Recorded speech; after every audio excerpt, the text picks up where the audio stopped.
বন্ধুরা, এখানে পিঠে করতে চলে এসেছি আর মেয়ে মিক্সিতে আরো চাল গুঁড়ো করছে। তো দেখো আমি কিভাবে করে, দেখো প্রথমে দেখো বেগুন কেটে নিয়েছি, করে এক পাশ করে বেগুন কেটে নিয়েছি। আর এখানে চালের গুঁড়ো, সেদ্ধ চাল আর আতপ চাল এখানে অর্ধেক অর্ধেক আছে, মানে 50-50। এবার এইটাকে গুড় দিয়ে করেছি।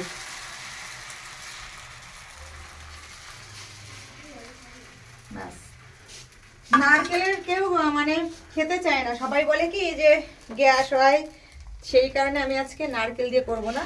মাখা সন্দেশ, নলেন গুড়ের মাখা সন্দেশ, খেজুর গুড়ের একই হলো। তাই এইভাবে আমি পিঠেগুলো করি। আর একটু হবে,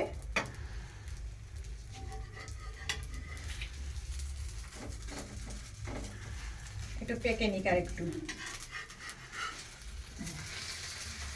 এই যে বন্ধুরা, এইভাবে আমি এক এক করে সব পিঠেগুলো এইভাবেই ভাজবো। তো এই দেখো বন্ধুরা, এই যে চারটে কেবল হয়েছে। এই যে আমি ভেজে নিই, পরে তোমাদের সঙ্গে সবকিছু শেয়ার করবো। হ্যাঁ, কতটা করলাম।